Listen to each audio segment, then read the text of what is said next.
welcome into the SorareAndrews podcast brought to you by RotoWire. I am Andrew Laird, Senior Soccer Editor of RotoWire. Joined as always by Andy Black, and we have special guests, two guests actually, but the first one is here to start, Maxime Hagenbourger from Sorare Data. Maxime, welcome back. Thank you. Always a pleasure to be on. Oh, appreciate that. We had this idea to talk about the currency of Sorare last week, and it seemed everything changed since then, or at least we got some significant differences of what we were going to talk about. So we went from having like a few things to talk about to, I feel like, 1,000 things. And we thought Maxime was the perfect person to bring on to discuss all of that. So it seems like, actually, I don't even want to try to explain what's going on because like it's so far out of my realm of expertise. But Aishi, if you could just explain to us what the announcement was from Sorare this week and why it matters for us. Yeah, so basically right now, there's a lot of things. There are a lot of things to say, but let's start with the beginning. Sorare is using the Ethereum blockchain, which is pretty cool because it's one of the most advanced and secure blockchain out there. Why are they using a blockchain? You might want to ask. It's pretty simple. It's actually enabling Sorare because without a blockchain, you could not have like a secondary market. You could not be really own your cards because when you own a digital asset, let's say in Fortnite or another popular game, you're not actually owning the item. It's like the editor giving you access to it. So if you want to sell this asset, you can't do it. So basically, blockchain is what matters here. Like it's enabling NFTs and digital cards, also scarcity being transparent, and you can actually check on the blockchain that there are not more than 100 cards for each player, etc. Also, what's really interesting is that it's also enabling Sorare data because without a blockchain or a transparent, let's say, infrastructure like a blockchain, I wouldn't be able to have Sorare data right now. Just like to illustrate, my girlfriend is selling and buying stuff on the internet, like, clothes. I don't know. In France, there's a popular brand called Vinted, and you're selling and buying stuff, etc. And I was like, is there some kind of Vinted data or something like that? And she said, well, of course not, because it's not transparent at all. When you buy something, when you sell something, like Vinted knows about it, but the whole world doesn't know about it. So you can't do that. And it's actually some kind of a revolution because any third party could develop an app on Sorare because it's on a blockchain. So yeah, so the first thing is you have to use a blockchain to do Sorare, or at least to do it well. And you have to use, let's say, a proper blockchain to be at least legitimate. What is a proper blockchain? That's my opinion. I would say Bitcoin and Ethereum are proper blockchains because they have a consensus that is strong enough, and that's what that means is that no one can actually modify some kind of information on the blockchain. When it's written on the blockchain, you have the guarantee that it will not be modified, it will not be deleted by anyone. So let's say the US government doesn't like what's going on the Bitcoin network or on the Ethereum network. They can't go and say, oh, we don't like this, let's stop this. It can't happen. Why some other networks are less decentralized and are prone to, let's say, arbitrary actions. So Ethereum and Bitcoin being with like thousands of nodes and thousands of miners around the world mean that it's really secure, and that means that your cards will stay your cards, and no one can do anything about it. So that's also why we had bots buying cards, and like Sorare couldn't do anything about it because like they own the cards. It's not like you can take them back away and like say no, it's not your card anymore. So yeah, so that's why a blockchain exists. Well, that's why Sorare uses a blockchain and uses Ethereum. And the problem with Ethereum is that it's really slow. It's like 5 to 10 transactions per second when you compare it to Visa or MasterCard or any database that exists in the normal world. You laugh at it because it's so slow. And you have a mechanism when if you want like the transactions to go faster, you have to pay more transaction fees. So that's why sometimes Sorare is not paying and it's not broadcasting transactions on the blockchain because they are paying the transactions for the users. In many decentralized applications, the users pay for their transactions. Here, Sorare decided to like pay for the users because they want people like they want Sorare to be mainstream, so they don't want people to spend like $50 buying a card. Their goal really is to kind of hide the blockchain parts of Sorare, like not only the transactions, but also kind of the custody, right? I mean, the custody of the cards. The cards are actually in a wallet that they have. Do they have the keys? I mean, I know I have access to my own keys. Yeah, but they have access to. I mean, that's how they move the cards, right? Yeah.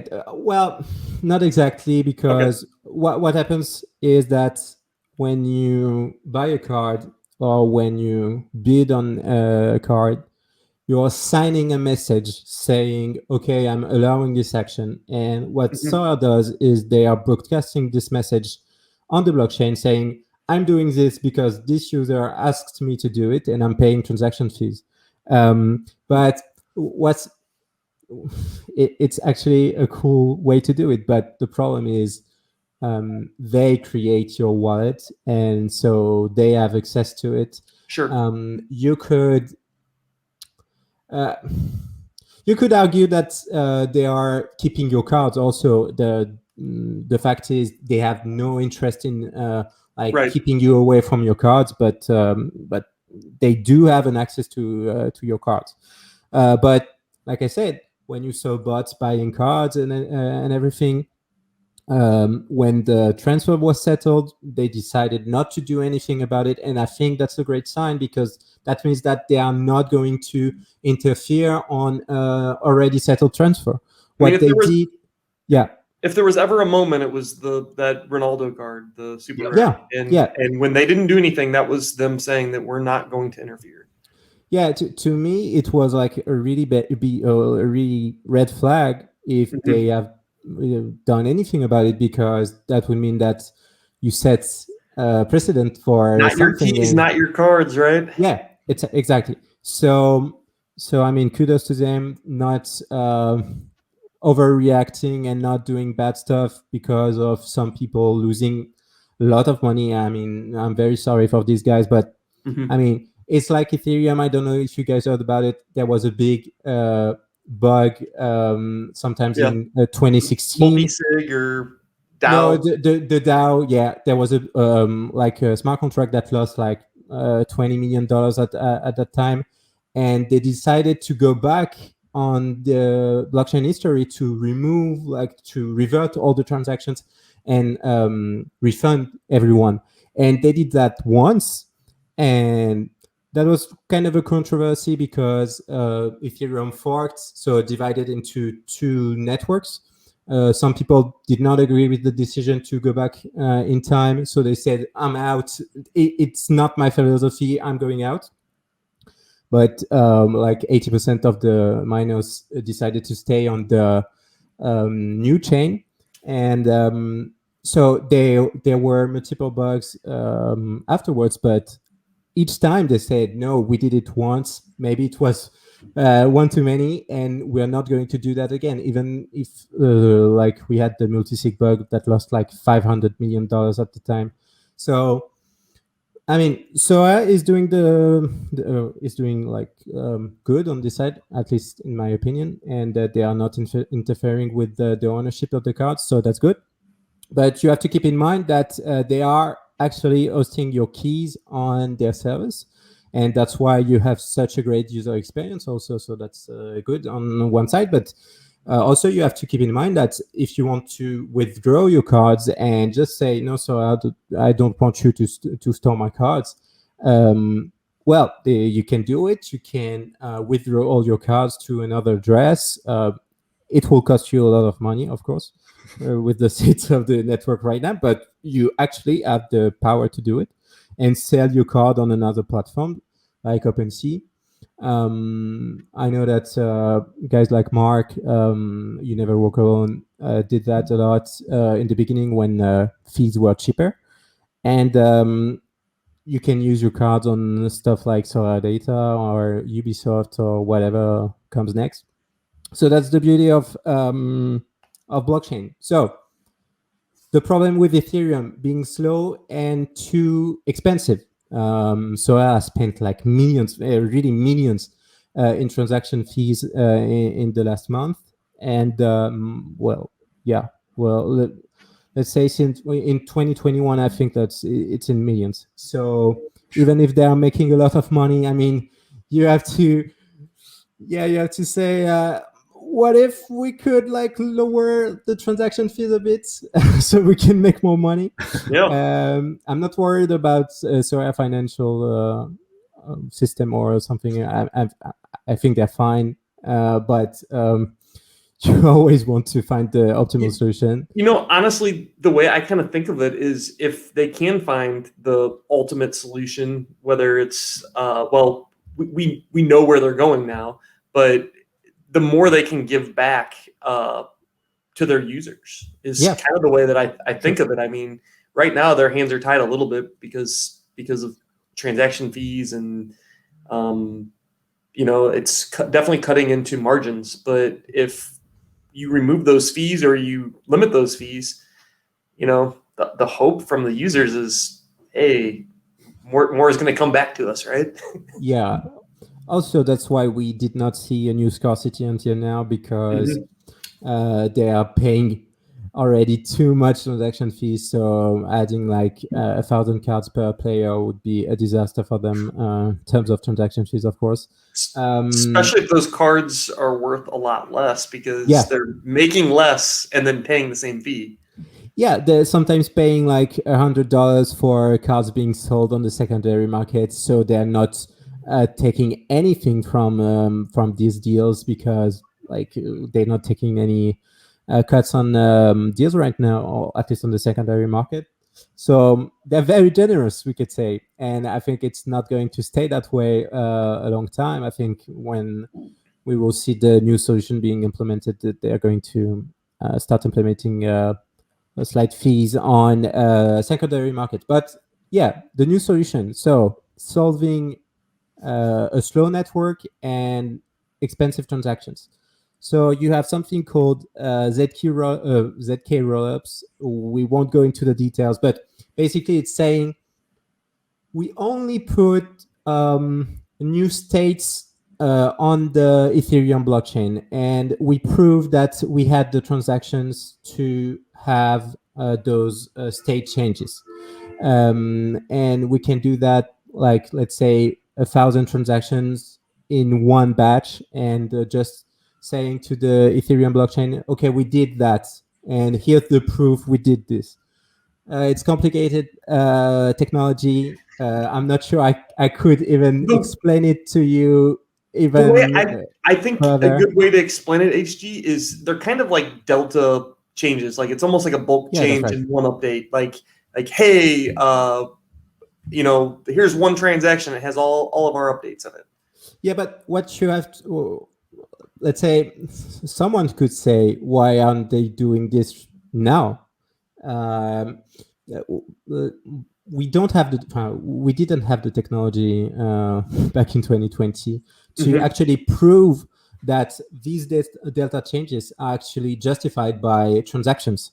If you submit state changes to the Ethereum blockchain, you have to prove that these changes are actually legitimate. So you have to say, we had one transaction saying I'm selling Mbappe to this guy for X ETH or something, and you have to prove that you actually had a transaction, etc. So that's what Starkware is doing. And Sorare will be benefiting and implementing a solution on Starkware, at least their StarkX network. And that means no fees, basically no fees unless they want to include some.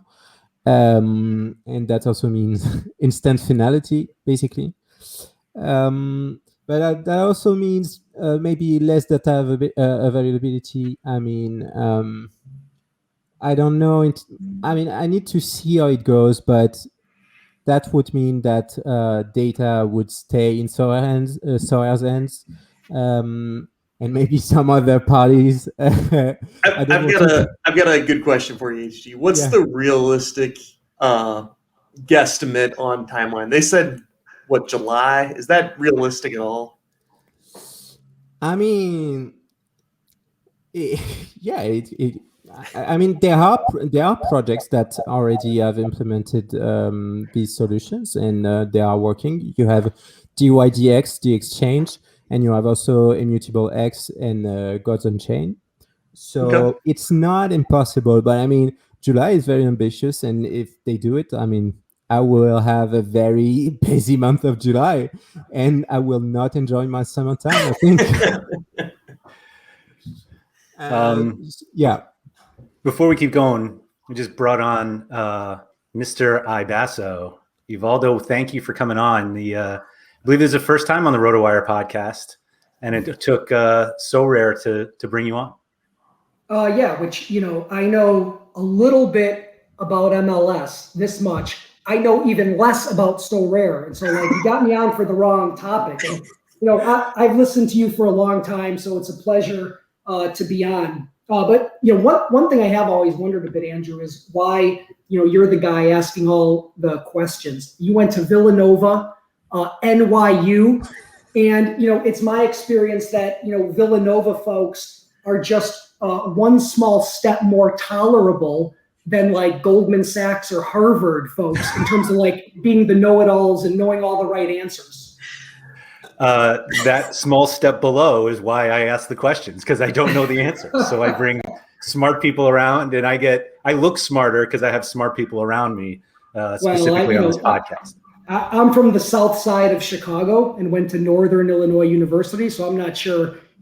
Maxime, Black, these are legends of Sorare. These are like godfathers of the Sorare platform. So just being in the same room, I'm flattered. Oh my gosh, I'm gonna throw up. Yeah, I mean, if I'm a godfather, where's my money? I mean, where is it? Let me see the big ring finger. Yeah. You forgot he's French, not Italian. Right. Yeah. Ivaldo, like everybody who goes onto a Sorare podcast, you have to talk about why or how you heard of Sorare and why you decided to join. So if you could give us just a quick breakdown of why you put up with all of this stuff. This is going to sound like a canned plug response, and it's not. I heard the damn commercial for it on your podcast talking about DFS, and I heard it enough times where I'm like, all right, I got to like plug this in the damn internet and figure it out. And then, once you kind of open up that box, it's like, wow, that's incredible. I mean, I was collecting Panini cards back when any relative would travel to Italy back in the 1970s and 80s. And so I'm just kind of a fan of that space as well. To me, it's a collision of all the things I love: fantasy sports, card collecting, crypto, although I don't love crypto, but that's a topic for another day. eBay, it's like the child of all those things. So you've mentioned before that you have a bit of a physical card collection, and it's getting smaller by the day, I believe. Is that correct? Yeah, that I do have about, it's somewhere between 50 and 80,000 real soccer cards. I'm not overly proud of that. And, my wife wants them like out the damn door. And so when the pandemic started, I endeavored to kind of start that process. Little did I know that the pandemic would also be aligned with a period of time when there's like all of a sudden like demand for this crap that was like rotting, in the basement. And so it's been a thrilling time to just be in that space. Yeah, one man's trash, right? Right, absolutely. Yeah, I think my favorite thing about you participating in Sorare is the fact that you're, on one hand, using your computer to sell physical cards and get them out of your house, and then buying digital cards onto your computer, or wherever these things are stored. By just buying and selling a bunch of worthless stuff. How do you equate selling, like, are you using eBay? What are you using to sell your physical cards? Yeah, nothing more sexy than eBay. And then once you have some transactions with a ton of folks, then you just get kind of deal flow from them and people they know, and kind of. Gotcha. I don't have a website or anything. I'm not that sophisticated. So we specifically brought you on because we hear a lot of people talk about Sorare as an investment, and you were the first person to tell me that buying Sorare cards, I don't know if you said it wasn't an investment or shouldn't be considered an investment. And I think people have very different views of what that investment actually is, whether they're buying and selling cards, or whether they're buying and selling ETH, or whether they're getting exposure to ETH through these cards and whatnot. And in the nicer way than you told me, can you at least try to explain why these aren't investments? I'll put it that way. No, well, I think they actually are. I think what I believe is that is really the answer to the question: is investing in Sorare cards the same thing as investing in ETH? That answer is unequivocally no. And I think people understand that. When you buy ETH, you own ETH. When you buy Sorare cards, you own the Sorare card with all its superpowers, as they'd like to say. Although none of the cards have picked up my dry cleaning yet, so I'm yet to see all these wonderful powers that they have. When you take your ETH and buy a card with it, I believe, and like there's a lot of smart people on the pod here and listening, and there's probably good views against this, but I believe you no longer participate in ETH's movements up or down. You participate in the soccer cards movement. Now, so then that brings us, well, what moves the soccer card prices? I think most people would answer that question incorrectly. I think people would start that answer and wax on about, the player's form, the player's age. Do they play midweek football? Are they in the playoffs? Are they getting relegated? Of course, there's some truth to those reasons, those factors that move card values. But I put all those reasons as like 11 through 20. And I think reasons 1 to 10 that move card values is supply and demand, supply and demand, supply and demand, supply and demand. That's what moves the values, not the other stuff. I think if you mine some of the data, and by the way, when I say mine the data, like look, this is a complex ecosystem. It's actually a fascinating ecosystem, the whole Sorare platform and the game economics. It's like we could analyze it all day. And anything I say, you're going to be able to go find specific examples, probably to the contrary. So I just put that, I put that disclaimer on there. But so it's supply and demand really that drives the card values. Now, what drives ETH's value? That I'm not smart enough to tell you. And if I knew that, I wouldn't even be on the data. It's always going to be supply and demand, though. Like, what drives supply and demand for the cards? It's a lot of times it can be form, right? Correct. No, correct. And I was being a little cute saying that it's supply and demand and not these factors. The reality is the factors I talked about drive the demand piece. The demand piece. Now, where it gets, and I think as a player of Sorare, like what attracted me to the game is like, oh, you know, hey, I think I have an edge over the next guy or gal on like, you know, figuring out which players are going to go up and down, and I'm going to be smarter because, you know, in DraftKings I did real well sometimes. And so like that's what attracts a lot of us to it. And when Sorare, if Sorare and when Sorare gets the macro game economics exactly correct and do an A+ job managing that. Now, I think that'll never happen because it's too hard. The smartest governments in the world can't manage like a whole ecosystem. So I don't think they're going to be able to do it. And that's not a knock on them. It's just complex. If they did that perfectly, then we could be in an environment where those reasons like player form and, you know, midweek football are the drivers. But right now, those are just the drivers of the demand side of the equation. There's this supply, because it's supply and demand. The supply is like a little bit more nebulous to all of us, right? You know, the supply is like, how fast are they dribbling out cards? How many minutes between each auction? You know, Black, you're on that. Like you have data on that. I love it. When do they dribble out the cards for certain leagues? Like there's a whole control of supply that all of us people that think we're soccer experts are not experts on that supply thing because we don't really have the full transparency on the levers that Sorare can pull. So right now, the drivers of these values, like you're not in as much control on as you think you are by being a smart soccer guy. I think I can prove this. Where you can prove this the most, and you know, and again, I tried not to be like biased on the data because again, you could find examples of like a lot of different stuff. If you take some players who are, and I took Kara Mitoma, Gianni Bruno, okay, and you know what cracks me up about those guys? Like I thought I followed soccer before Sorare, never heard of those players in my life, and now I'm like, Gianni Bruno should be on the Italian national team. He's a dual national. Why the hell have I ever seen him in the Azzurri colors? But anyway, I'll be honest, real quick, Ivaldo. I find what you just said to be hilarious because I see people talking about some of these guys like they're, you know, like some weird Belgian league guy, and they're like talking about him like he's a everyday.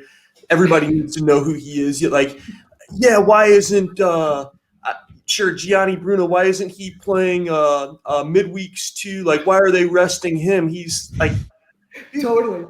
But those players all had something in common. So I picked that group of players, and you could add in there like a Lorenzo Pellegrini, a Fernando Guerrerian. These are players that like consistently high scores, consistently play. No, at least to my eyes on the data, no like drop in form, no recent injuries. Guerrerian had a little bit, and so I really tried to keep the quality of the player constant and looked into the data a little bit. And what I saw was, what I was seeing on the Sorare data graphs is I was seeing this period of time. And by the way, those cards also have some trade volume to them. Like you can't do this analysis with like some Ronaldo or Mbappe that just don't have the volume. When I was looking at the graphs on these things, I noticed that all of those cards that I mentioned were spiking. A long spike occurs at about mid to late February and continues on to mid to late March before starting to plateau. All of these quality players, and I mined that a little bit, and I said, well, shit, what did ETH do in that period? And so it was interesting. ETH on February 19th was 1960. On March 15th, it was 1791. So in this period of 4 weeks or so, ETH was down 8%. Notwithstanding that 8% downward thing, Bruno was up over 100%. Mitoma was up over 160%. Okay, and again, my whole starting point to the research was finding players that there should be no real good reason why there's massive spikes, because a lot of things were constant with these players. Mitoma had a season that was starting, so that's a little bit of noise. And so that's just an example to me that, like, you weren't participating in ETH going down 8% at that time. You were participating in something else. And by the way, that something else as well was not a change in form of Gianni, Bruno, or Matoma, was not an injury to those players, was not anything that you could see on the field, to my eyes. What was the change? It was the supply of the cards in the ecosystem. There was an imbalance during that period, and that was driving prices in other ways that we couldn't foresee or know.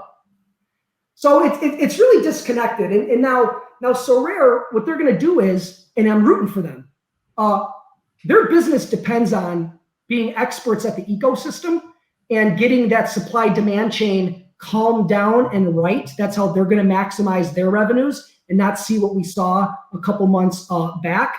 And I think they'll do that. Then the cards will move almost solely based on the player, like what's going on with the player. Now I have the under in Sorare getting those economics right. I have the under, not because they're bad people or will do a bad job, because it's incredibly complex. And the one variable in all this, it's always the people, stupid. It's the people that act irrationally based on how they interpret facts and make things go haywire, even if the thing is constructed in a nice way. So I'll come up for air there. Investing in Sorare cards is not investing in ETH. All right. I agree that it's definitely not investing in ETH. But you have to at least recognize that ETH affects the. Well, I only think it does in the minutes and hours and day or two on large up or down swings when people haven't like adjusted their prices in the marketplace yet, or haven't done that yet. So we're not going to see many 40% up and down swing. I hope we don't. Right. But doesn't admitting that people have to adjust if there's a change in ETH just imply that it has to have something to do with it? No, because they're just using ETH as the plug figure to get the dollar where they want the dollar thing to be. Okay. And people's mind do ridiculous tricks on them. So I was talking to one person. Okay, and this will be a quick story. Even when people agree with these basic principles, they screw up the application. So. And I'll use Matoma. I didn't talk to this person about Matoma, but I'll just use them for proxy because it makes the math easier. So I talked to someone. They bought Matoma for 1 ETH when ETH was $1,000. Let's say it's around actually that time period in January. They won't sell him now for 0.5 ETH because they said they'll lose money. Well, but if they sell them for 0.5 ETH today, that's actually $1,300, not $1,000. So they've actually made money. And then they say, well, I don't want to lose ETH. I said it wrong. I don't want to lose ETH, so I'm not selling them. And I said, okay, well, what if ETH went to $1 million? Would you sell Matoma for not even 0.5, 0.05? And they said, oh, of course I would. Well, okay, then their theory breaks down a little bit because it's about the money. You can't do this. I'll shut up after this comment, and this won't be a popular comment. This won't be popular. You can't do anything with ETH in everyday human survival, live my life day to day, take my kids to ice cream, buy my wife a new pair of shoes. You can't do anything with it but buy worthless stuff today. So I don't know why it matters. I don't know why it really matters that much. It matters what it's valued at in dollars or euros or whatever. Those things that you need to actually survive in the world. First of all, I would rather keep my ETH than to buy my wife shoes or my children ice cream. So, well, you got to buy her something because you're in front of the damn computer all day playing this damn game, and so you're ignoring them. So buy them something. Oh man, HG, you look like you had something to say about that. I mean, where to start? We had a bit of a talk about it before the show, and we kind of agree on one thing is that, and my main point is thinking in dollars is not possible on Sorare because unless you're a guy like Ivaldo that has a great method and strategy it's not really a strategy, but a way of doing like withdrawing ETH on a not daily basis, but on a regular basis, and buying ETH to buy cards at the same time, basically. Well, if you don't do that, making X10 or X15 in fiat at one point or in dollars at one point, it doesn't make any sense because you're not withdrawing ETH at the same time. And Sorare is not enabling you to bid in euros or in fiat or in dollars, whatever. You can't put a price to sell a card in US dollars. So, I mean, when you have these up and downs with ETH, you have to control your cards that you are selling right now. You can, the same morning and the same night, have like a $200 difference between the price that you set in the morning and the current price. I mean, thinking in fiat is I don't know, maybe a good way to see that you made some money, but you didn't actually, because you didn't sell your ETH. And I mean, I asked Laird to run a bit of a poll on Twitter, and we had like 500 or something votes on it. And the question was, how often do you withdraw ETH? And like 70% of the votes were, I've never done it. And I'm like, okay, so don't tell me you're actually thinking in dollars, because if you do, you're not going to make any money if you're not withdrawing ETH, and you're depending on what ETH is going to do next. Because you could have said like a week ago, oh yeah, I've made a ton of good deals, X10 in fiat, X10 in USD, and the week after you didn't withdraw your ETH, and it's like down to X5 or something. And I mean, I'm not blaming the people thinking in dollars, because Sorare is making you think in dollars, because they by default show you the dollar price in big and the ETH price in small. But I mean, if we don't have the ability to set prices in USD, get USD when you sell back a card, I mean, to me it's useless to think in dollars, because you don't have the ability to sell your ETH at the same time. If you want to withdraw your ETH, I mean, Ivaldo, I admire you for doing that, because I mean, withdrawing ETH is costly. You have to send it to an exchange, sell it in the exchange. I mean, it takes a lot of time, and you lose money when you do this. So the big problem I have. Go ahead, Black. The big problem I have with them displaying card prices in fiat is it's supposed to be a global game, and if we have a global game and we have hundreds of different currencies that can be displayed for each end user, nobody's working on the same quote unquote system. I see dollars, you see euros, you see pesos, whatever. It's hard for anything to be pinned to anything. It's hard to be working on the same, I don't know, playing field level, whatever. But if we just priced everything in ETH, I think it would be easier for everyone to just know, okay, that thing is worth blah. Like it would be, I think, just easier for everybody to just be on the same, minds are in the same place.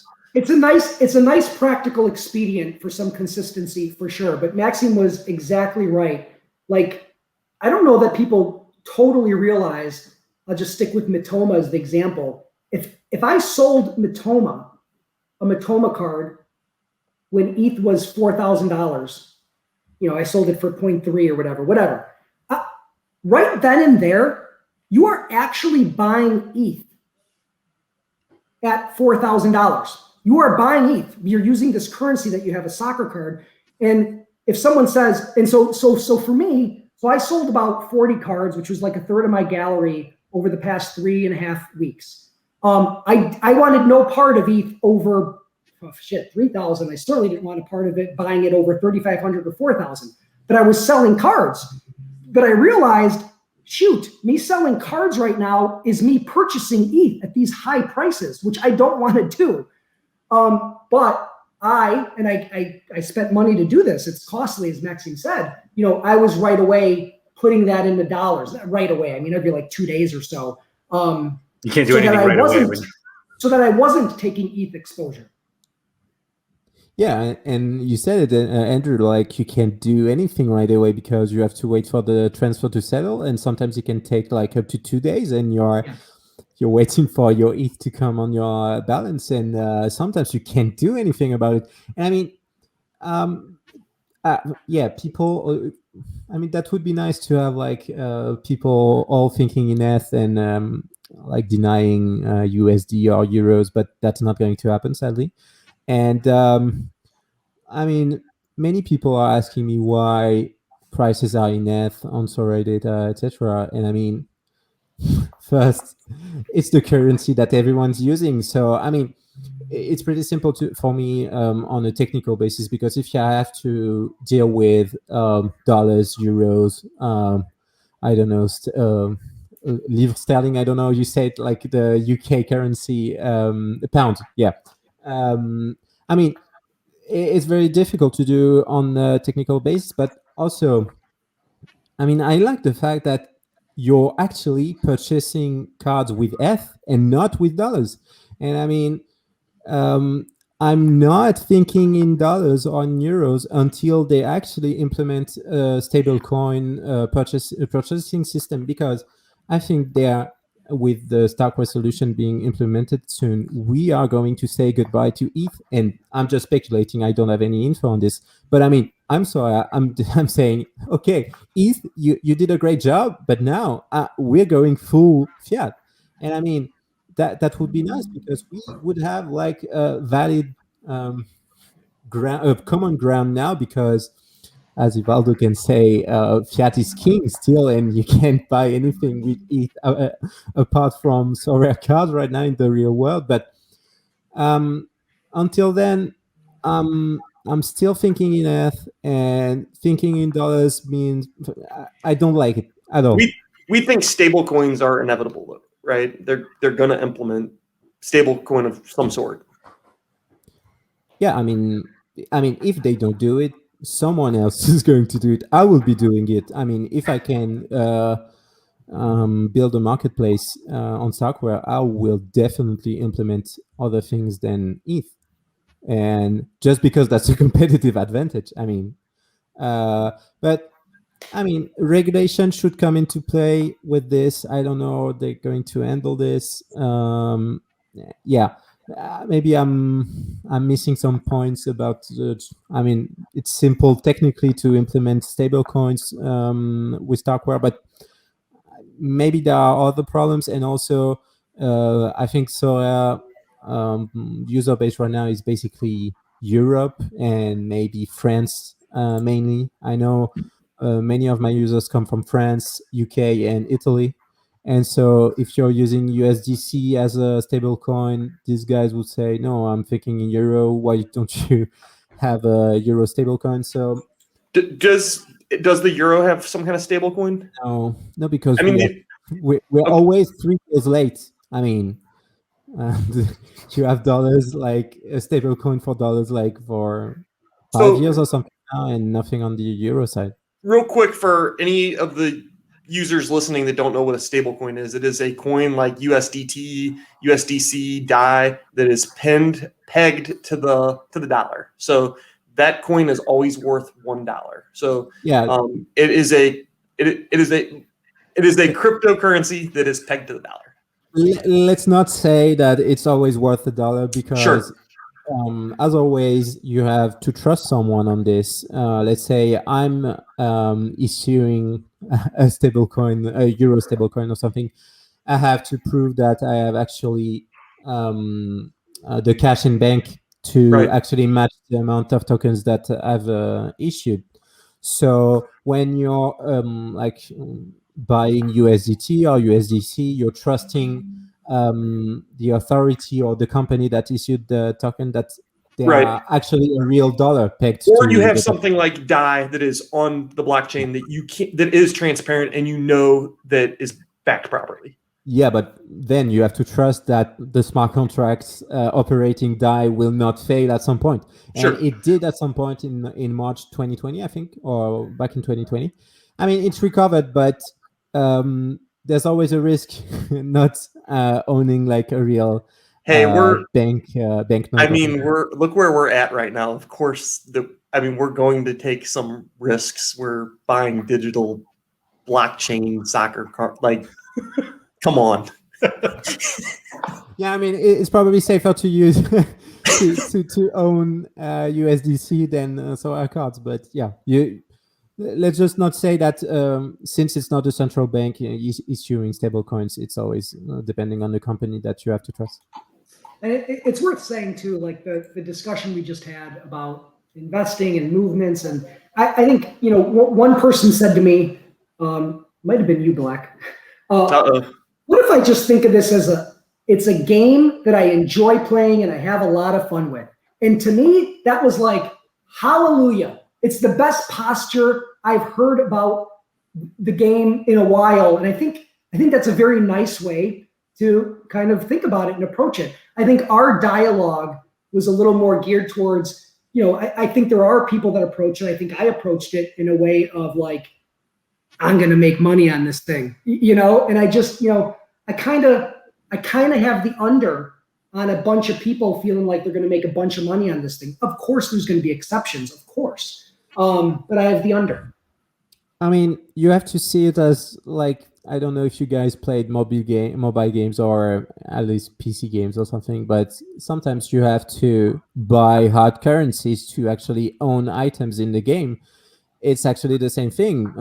Well, the difference is you're buying ETH as the hard currency for Sorare. And I mean, if you buy like 500 euros of ETH or credits, you could say it's credits. I mean, in the real world, you lose 500 euros and you have those credits to enjoy your game.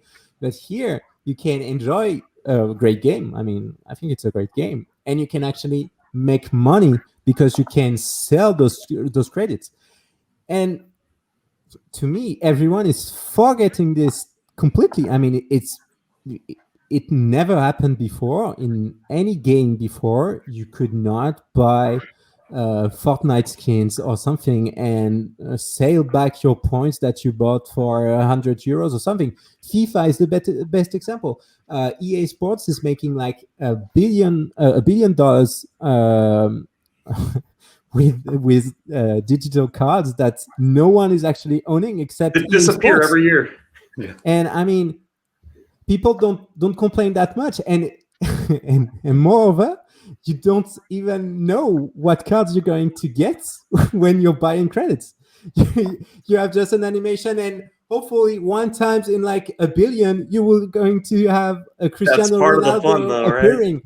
Yeah, but I mean, it's like having the possibility of actually buying Cristiano Ronaldo for like ETH, like a currency, and having the possibility to sell it and to actually sell the ETH that you're going to make. I don't think the people that play FIFA want to pay whatever the heck it would cost to buy a Ronaldo. They want to try to buy a pack for, the bare minimum to get lucky and win a Ronaldo that's worth a lot more of their in-game currency or whatever. Right. Does it just one thing, and I don't mean to change the subject. It's all on the subject, but the what concerns me, maybe not a concern, but what's on my radar a bit is I feel like there are folks, the general populace, there's a spirit of like Sorare kind of like owes me to like make the game mechanics in a way where my cards maintain value or don't lose value. There's that spirit. That's very dangerous, okay? Because like, so right now, Sorare is a one-trick pony, okay? They get revenue from bringing in cards, selling cards. And I'm sure they're hard at work to diversify their revenue streams, maybe selling nice Sorare sweatshirts like Maxime has. I'm sure they'll do a good job diversifying the revenue base. But right now, it's a one-trick pony. That one trick of selling more cards, guess what? The thing that devalues your cards is when there are more cards sold. So now Sorare, everything they've said and done, they have been a huge steward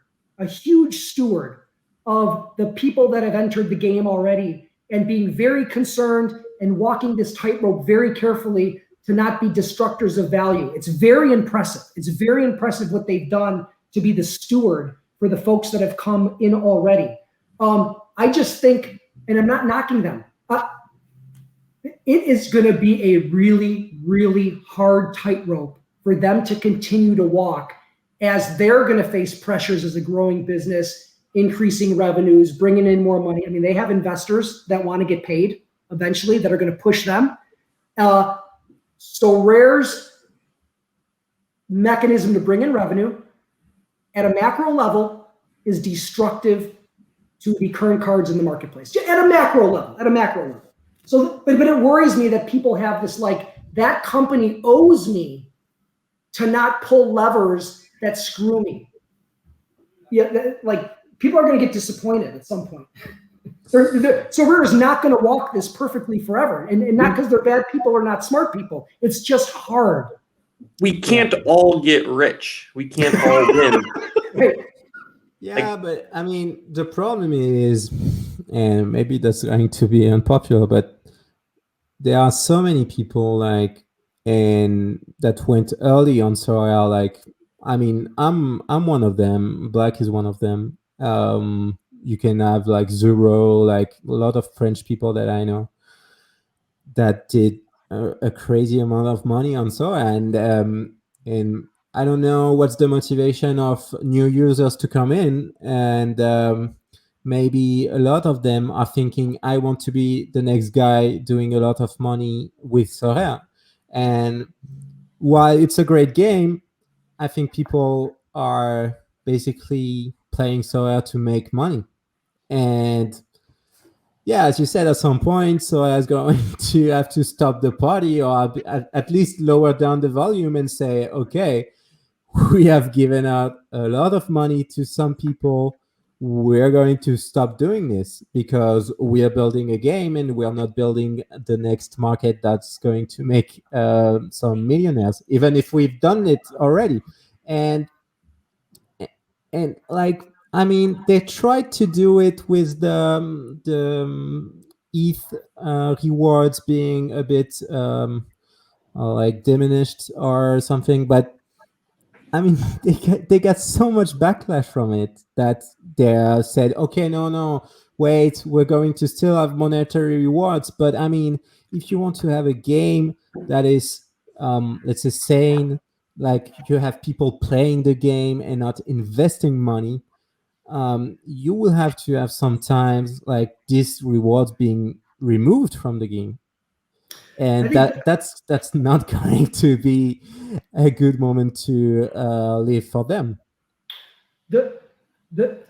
In my opinion, the most critical thing for Sorare to do as a business is to get these to root out any supply demand imbalances in their ecosystem. That's what's going to maximize their revenue.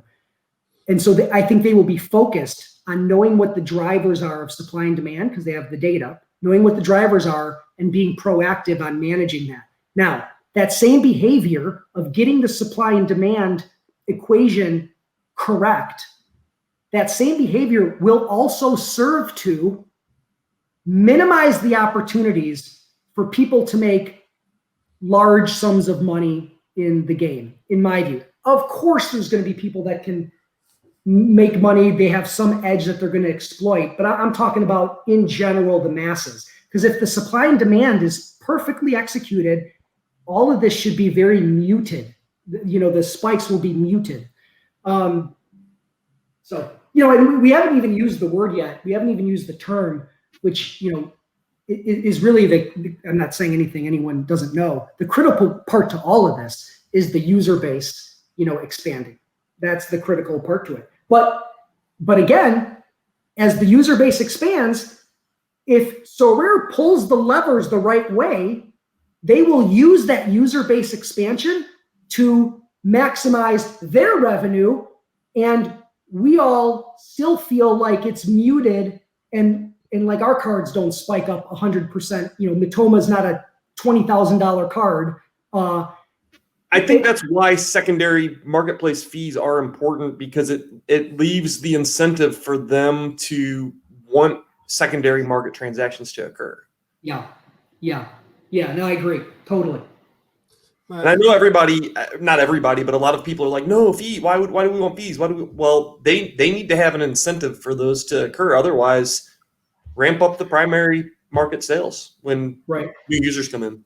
Right. Also, a theory I have, let's say, is that we will have two separate games. Let's say it will not be presented as separate games, but I think we will have some like a separation between the new scarcity, let's say, uncommon cards and the current cards, because that would be a great moment for Sorare to say, okay, we'll issue like 1,000 cards for players, but you will have a division that will be for uncommons only, and that will be low rewards, maybe a rare for some people, but not a lot of rewards. And because those cards will be way cheaper than rare cards, well, we will have like players investing, or let's say giving to Sorare $100 or something to play the game, actually enjoy it, not getting like a crazy amount, a crazy return on investment. And you will have the big guys playing with rare, super rares and uniques. And if they can find the balance between those two games, really, that could be a fun game, and also not having all those rare cards owners today not getting their pitchforks out and saying we want our money back.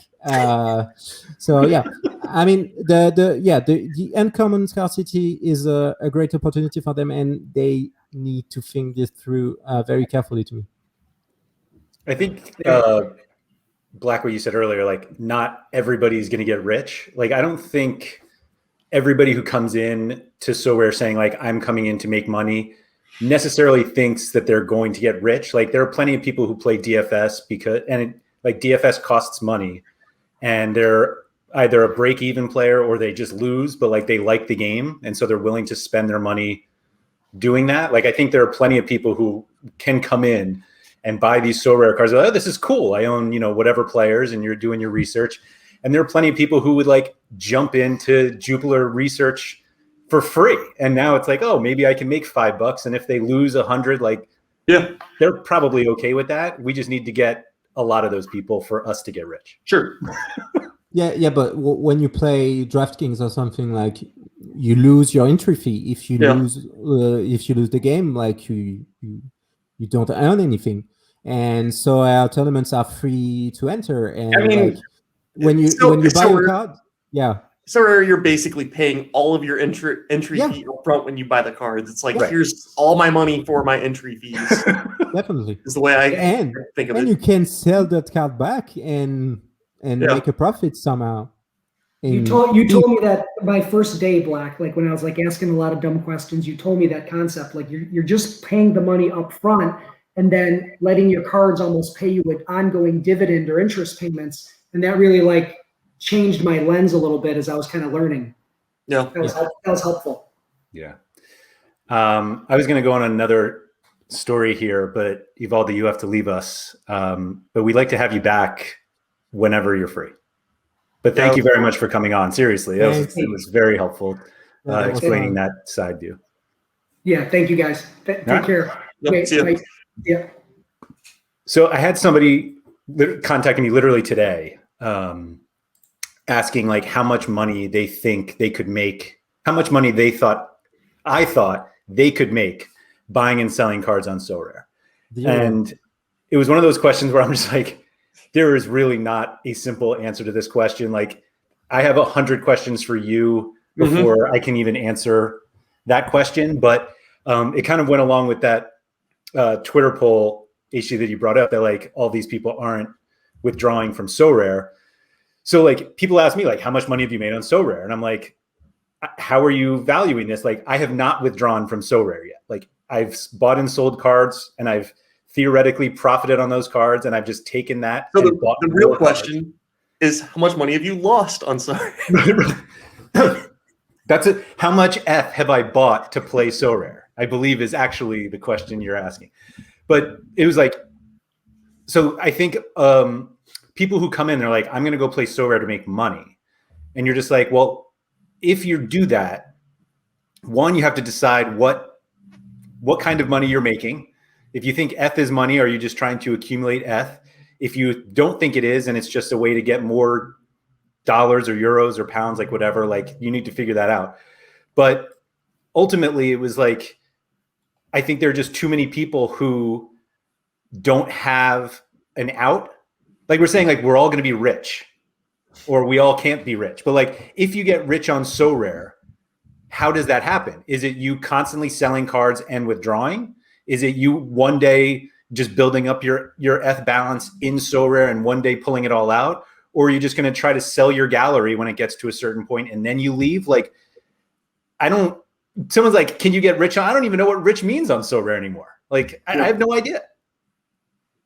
So what is it? I mean, being early helps a lot. I mean, I think like even today is kind of early to me. Like, I think we'll watch this video in 6 months and we'll say, oh, that was real early, because if we get a new scarcity, we'll get way more people if they go all in on marketing operations, etc. So, I mean, if you get early, I mean, you have a pretty good shot. And I mean, my strategy was always, I have a good friend of mine that loves soccer, and he told me like, buy only blue chips, like let's say good players that start basically every game, that are well known. Let's say Bayern players, like you will always find value in Bayern players like Kimmich, or I mean they are expensive, but I have no problem thinking that Kimmich will be still a football player and a very good one let's say 2 years from now. And while these 2 years actually happen, I will play him like 40 times on Sora and have the opportunity to make money and to earn more cards because of discounts. So, I mean, I guess to me, the best strategy is not trying to do like a big sale and like buying a prospect and wait 6 months before he gets a start and scores a goal and or something. I mean, if you do want to play it safe, I mean, to me, is buying good players that still will have value in like 2 years or something. I think that's a big problem though for like, I've got buddies of mine that like have checked it out and are like, that looks fun, but just, my God, it's expensive, and they want to buy those blue chips, right? They're the most interesting to watch. They want to watch Bayern and PSG and root for their guys, but they want to buy those players right now. It's way out of their price range, but new scarcity comes in and they can acquire those players at a, quote unquote reasonable number. I think I think you're right on. That's when we're going to see big influxes of users that come on board. But I mean, to me, the current game is not an affordable game. It will not be a universal game. It will not be a game that anyone can afford. And I'm fine with it because, I mean, I'm lucky because I bought Vanaken like 2 years from now. But I mean, it's fine that we have a game for players that actually have money to invest or to actually buy cards, and we have another game that is way more affordable but a bit more frustrating for the guys that will come in, because they will say, oh, look at these guys that have uniques and super rares and rares that are making money, or etc., or have a crazy return on investment. But I mean, we took the risk, or the users that were here in 2019 took a big risk in spending crazy amount of ETH on unique cards that were on a, let's say, shady website. I don't say that it was like, I mean, if you were buying cards in the first auctions or something, you were very brave to do so, because you had absolutely no guarantee that the game is going to take off at some point. You had no guarantee that the team is not going to go away with the money at some point in time. I mean, taking the risks now pays off, and I think I'm fine with this. I don't disagree with what you just said. I mean, I saw the beginning of this game and I walked away. I was like, what? Like, it was Mark that showed it to me, and he kept sending me links, and I was like, all right, I'll check it out. And I think the first auctions were like, I don't know, I don't remember. They were just really weird. It was like only at specific times, like on specific days, and it didn't seem. I wouldn't use the word shady, but it was just like, okay, this is not something that's gonna work. I immediately, what's that? Was it just not serious? But I wouldn't say it wasn't serious. It didn't look professional at the very, very beginning, and I just like, okay, whatever. I closed the tab and moved on to something else. And 6 months later, I came back and it looked much better. Yeah, I mean, it looked like a website with 30 users at the time, and I mean that was the reality. And people took a big risk and and took their chances. And Mark and Zero and guys like them stayed for like 2 years. It's like saying that the people who bought Bitcoin at some point in 2012 or 2013, like they became rich just because they bought Bitcoins, like luck or something. But the crazy thing is that they didn't sell. Right, they had those diamond hands. I mean, I bought Bitcoins like when I was 17 or 18. I don't remember exactly what was my age, but that was a long time ago. And I sold them back at the bottom. And I mean, the courage that these guys had to not sell at some point is remarkable. And I'm fine with these guys being rich because they did the right moves at the right time. You said something earlier to me today when we were talking about buying cards, and one of the questions in our notes was like, have you ever bought cards with fiat? And my answer was yes. I bought most of my cards with a debit card, and I deposited ETH once in the site, and I think I had bought 40 cards before that. I guess some of it I may have sold some and then used the ETH from there. But Aishi, you made the point, like, I didn't actually buy cards with fiat. I bought ETH from Sorare, and I used that to buy the cards. And that blew me away because obviously that's the case. And it never once did I consider that. Like, your exposure to ETH begins right away on Sorare. And now we're talking about maybe it won't exist anymore in a few months, right? Yeah, but I mean, I find it very misleading that you are actually able to bid at some point in time in fiat or in USD. I mean, I find it very, well, to me, it's misleading because as I told you before, you can bid on an auction 70 hours or something before the auction actually ends. And if you place your bid 3 days ago or something, you paid like maybe $40 for a small amount of ETH, and today you would have paid like $20 or maybe $25 for the same amount. And at the end of the day, if you are the winner, you have paid $40 for a card worth $25, and you have lost $15 if you are evaluating cards in US dollars. And it's really frustrating to me because, I mean, I don't know how to explain it, but I'm paying in ETH. I'm not paying in euros, and since I'm not getting euros, I can consider the fact that I'm buying cards in fiat. Of course, fiat is a good way to actually see if you're not paying like too much money for a card. Sure, but since I'm not withdrawing any ETH at the same time, I will just be misled. I mean, my valuation in US dollars of my Gary valuation in US dollars is doing this. I mean, I was like at the beginning, maybe it was worth 10K. Now it's worth like 100K. But it's money I don't have, because since I'm not withdrawing ETH, and since Sorare is not providing me US dollars, it's just invisible money to me. Yeah, I think that's fundamentally like where I stopped.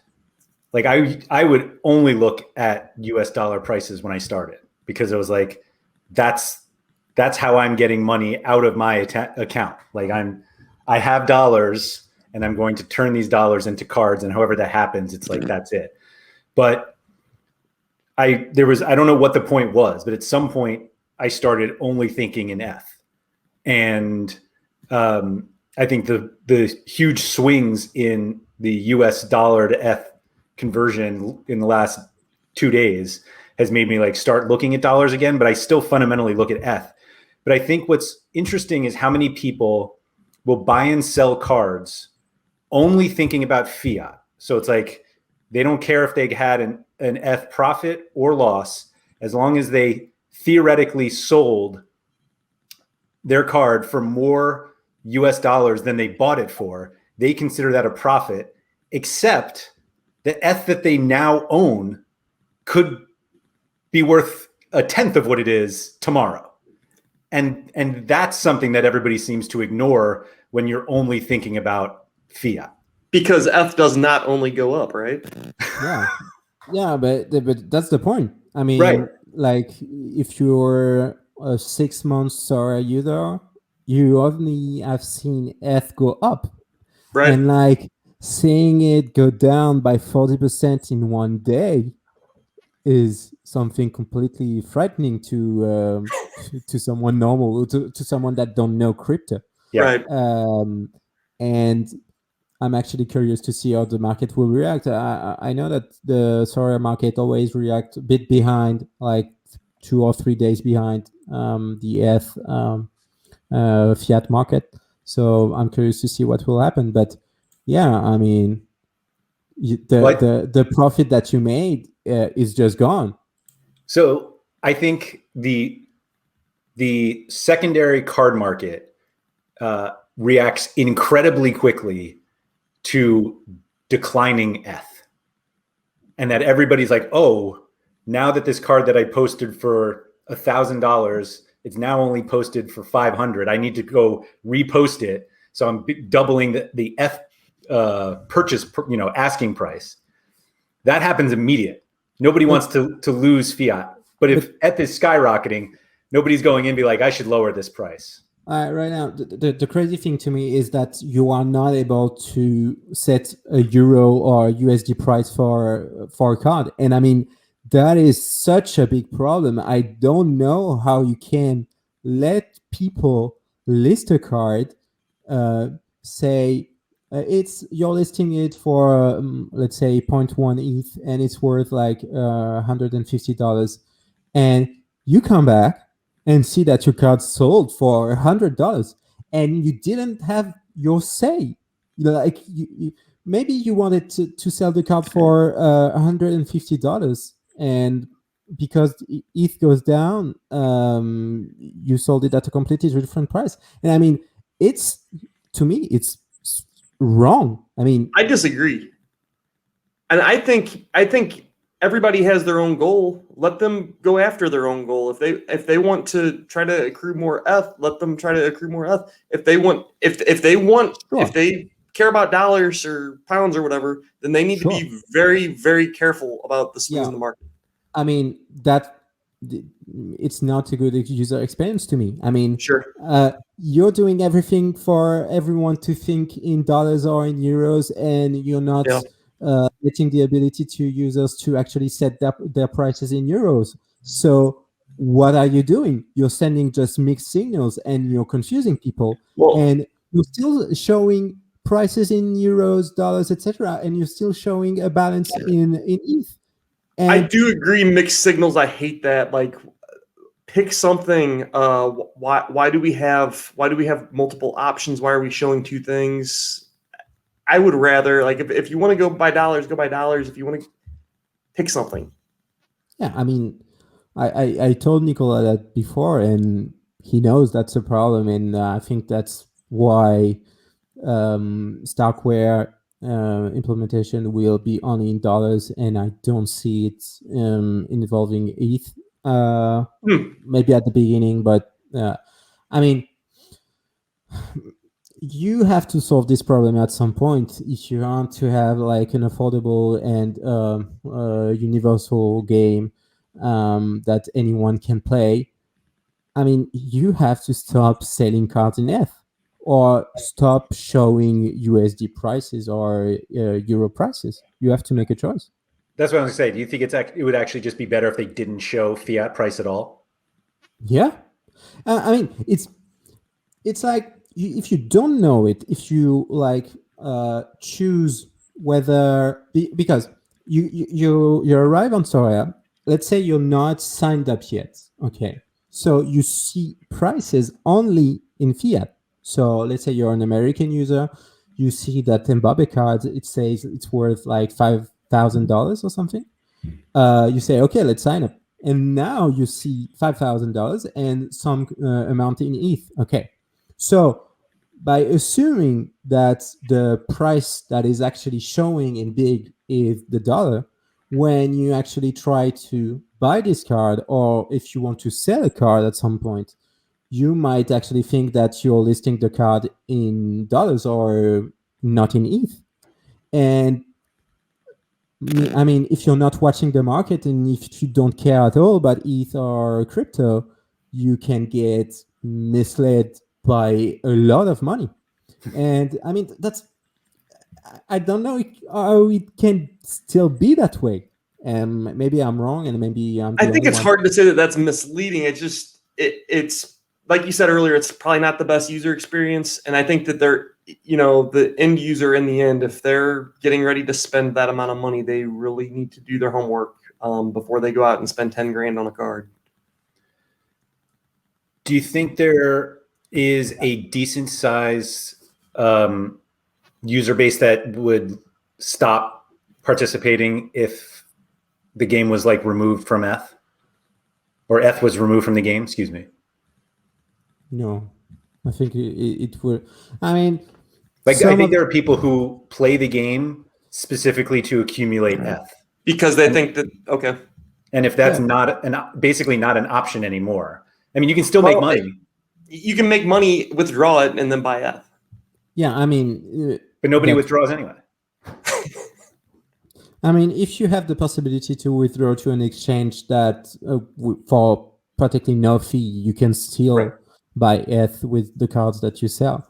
But yeah, I'm not sure that this would have like an impact on the user base. Maybe some of the maximalist crypto guys would leave the game, but I mean, why would you leave? Because doing this would mean like reaching thousands and thousands more people. Yeah, I think it was just fundamentally kind of what Ivaldo said, that like, I think people think that they're getting very clear exposure to ETH by buying cards. And while there is some sort of connection, you're not actually buying ETH. And so if you wanted to own ETH, you should just buy it. And so if there was an easier way, if the easier way to buy cards is not through ETH, then you have to make it easier for people to get their dollars out so that they could then buy ETH. Like, I feel like there are definitely people here who think I'm going to accumulate as much ETH as I can because it's going to go to $100,000, and that's when I'll sell it. And we kind of lose that if it separates from ETH. Yeah, but is it what brought you to Sorare? No. I mean, Sorare is targeting people like you. I mean, people who enjoy DFS, enjoy soccer, and I mean, they don't target crypto users or something. So I mean, that's not a problem. I do have a question for both you guys. I don't think that we really addressed it Do you think that purchasing a Sorare card or cards kind of protects you against the potential market crashes? Does it protect your, if I have $100 to spend in ETH, so let's say I have 0.1 ETH, when I purchase an NFT, does it protect my money against the ups and downs? That would be saying that cards are evaluated by the market in fiat, and I'm not sure it's right. I mean, you have to find the right buyer, say that agrees with you, and say, okay, I'm evaluating this card at a certain amount in US dollars. So yeah, but I mean, I'm not sure it's the right way to hedge against a market crash. I mean, just sell your ETH and you're going to be hedged against a market crash. Right, like isn't the hedge against ETH not buying ETH? Like, what am I? Yeah. Why am I buying it if I want to? Both ways, though, right? Like, if you purchase a card, you're no longer participating in the run up, right? Mm-hmm. If you purchase a card, are you no longer participating in the crash? The crash. Yeah, but I mean, Sorare, like the volume in ETH is ridiculous if you compare it to exchanges, etc. I mean, you could. I have never looked at that, to be honest. I just assumed they were pulling it. Like, how often do they pull that data? Who? Like the Sorare, like the exchange data. I mean, I think it's real time. Is it? Okay. No. I always wondered that too. I never I never looked to see exactly. Yeah, me, it's not real time. And I mean, I know why it's not real time, because it's tough to code, actually. Yeah. But what I do on Sorare, and I want to say, because apparently not a lot of people know this, but you have actually valuation in US dollars and euro on Sorare data, and you can actually see the prices, the historic prices in euro and US dollars. I know that it's mostly ETH, and I'm going to change that. And if I don't, at some point, Sorare will force me to do it, because they won't accept ETH anymore, in my opinion. But I mean, the data is here. You can check on Sorare data if the valuation in US dollars and in euro moves a lot. Yeah, so just want to say that, because apparently not a lot of people. I'm not doing my job right, apparently. But yeah, you can go on the player page and see that. What would have to happen for them to, in your mind, you think they're going to move off of ETH? Like, what would have to happen for them not to do that?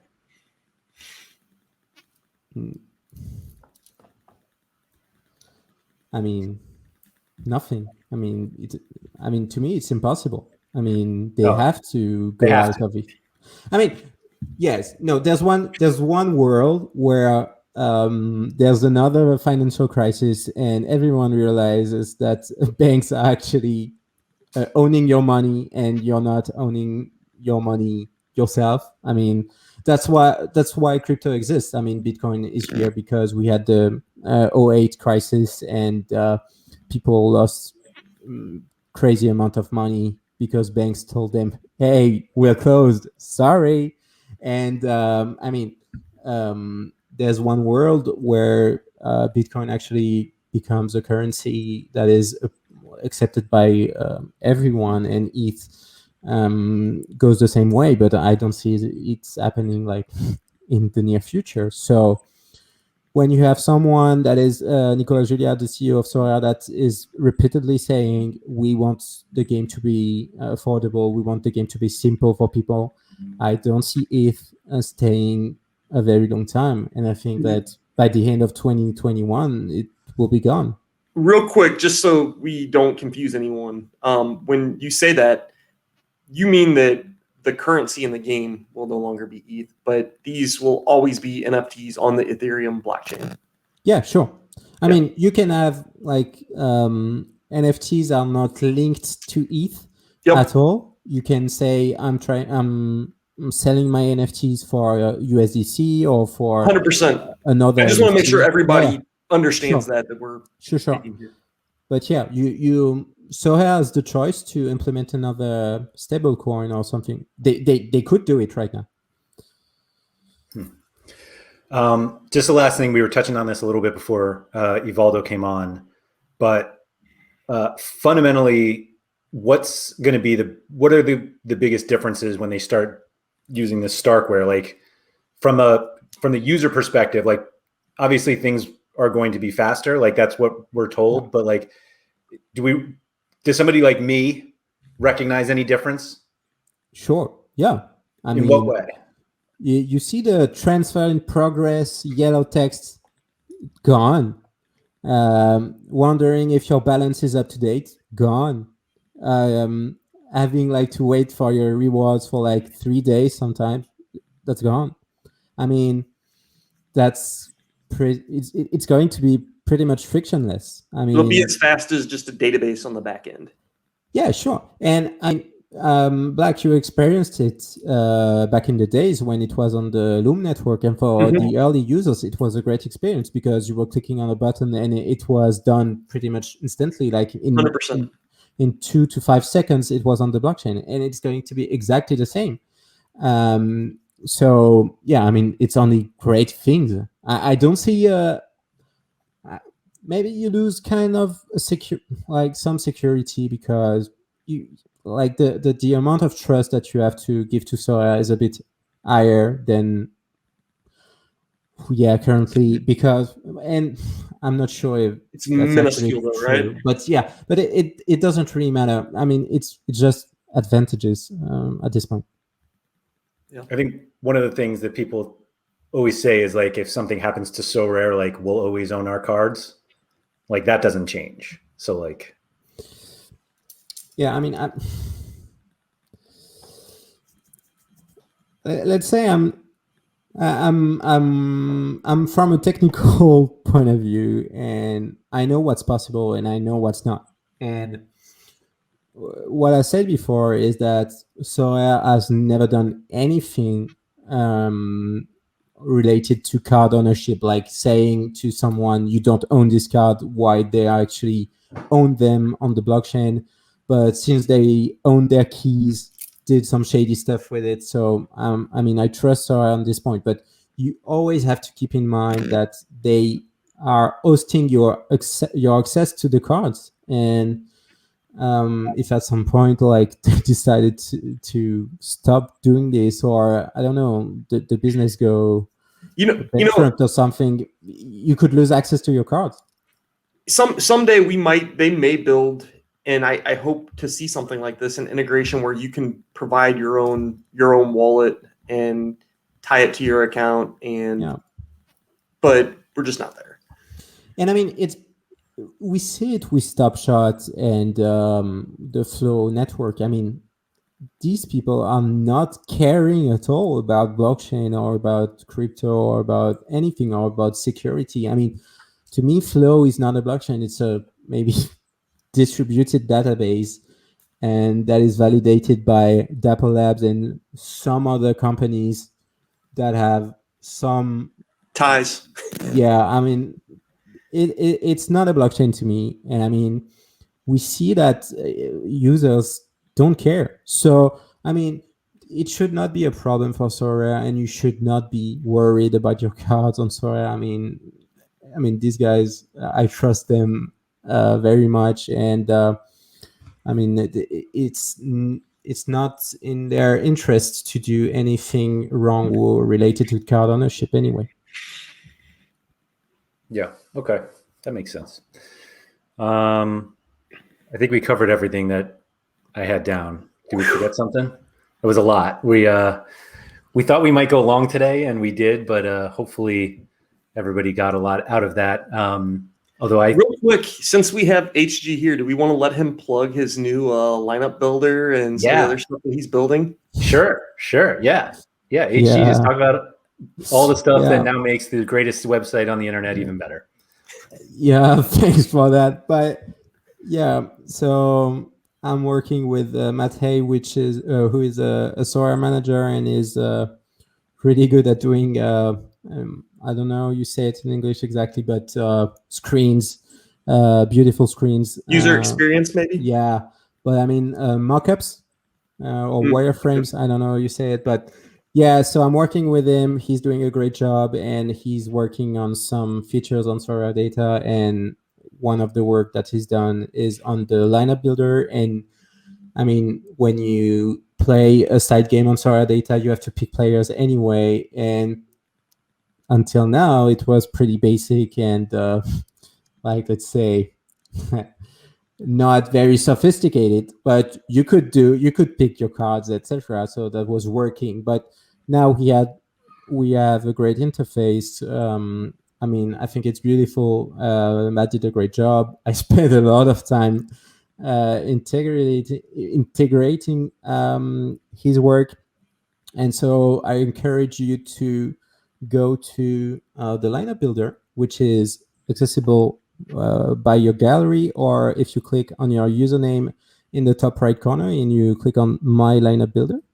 And anyway, if you play a Sorare data side game, you will also see it in action. And the first time I came on the podcast, before the SorareAndrews podcast, I told Laird about the expected score, and I told him it was going to happen in like the beginning of April. So yeah, long overdue, but it's going to happen, and it's going to be integrated in Lineup Builder. I started the work. It's actually way more difficult than I actually thought it would be. I mean, I know some guys. Score is progressions, right? Or projections, man. I can't Yeah. I mean, okay. I know some guys at RotoWire that do this work. I thought it was easy to do, but it apparently is way more difficult than I believed it was. But yeah, the lineup builder will also integrate automation and etc. So that actually building your lineups for you. And actually, you could have a game saying beat Sorare data. I propose to you a lineup and try to build a better lineup with your gallery. That's awesome. And also, something that is not really known, like you can build other people lineups with the lineup builder. I did this today. You can go to, let's say, Black's gallery, click on the. It always existed. You could do this 3 weeks ago, but no one knew. And you can go on your gallery and click on the link that goes to the lineup builder, and you can build Black's lineups. And something I want to do is a cup where you have a gallery that is the same for everyone. Let's say Laird's gallery or something, and see who's the best manager. The Laird Cup. Yeah, I want. That won't be that exciting, actually. You should definitely pick somebody else's gallery. Yeah, but I mean, a small gallery means like you have to make the best choices. Like if you have like a 40 cards gallery and everyone's playing the same, interesting choices. I love that idea. We should do that with your gallery, Laird, and you should like send a jersey with your name on it. Well, real quick, my name to somebody else. Jimmer was actually talking about doing this, and we'll have to use this new feature to give something away, because he was going to let somebody build a lineup with his gallery and then wanted to give away any prizes that were won. I built one of Jimmer's teams today. That's who I was doing it for. Nice. We'll see how that happens. The worst part was I was like, you should enter this. And I'm like, wait a minute, I'm in this one. So maybe I'll do something I'm not entering so it doesn't beat mine. But we'll see. We'll see. Yeah, but if you win the reward anyway, so you're winning twice. Maybe. Is that multi-accounting now? I should. Yeah, I mean, you will be banned from SO5 if you do that. Right, just what I need. At least, can I still play on the Sorare Data Cups though if I'm banned from SO5? So there's a rule in the cup rules that says that if you're banned from SO5 tournaments, you might also be banned from Sorare Data side games.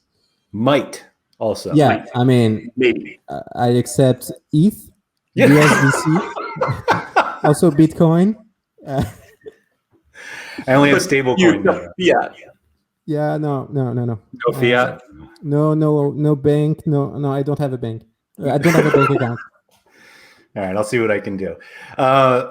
Maxime, thank you so much for coming on. If everybody here is watching on YouTube, if you could please just hit the like button below. If you're listening to the audio version, if you could please just rate and review it wherever you listen. Once again, this is the SorareAndrews podcast brought to you by RotoWire. We'll be back next week with another topic that I'm sure we'll come up with right after this podcast, and then it'll explode early next week. So check that out.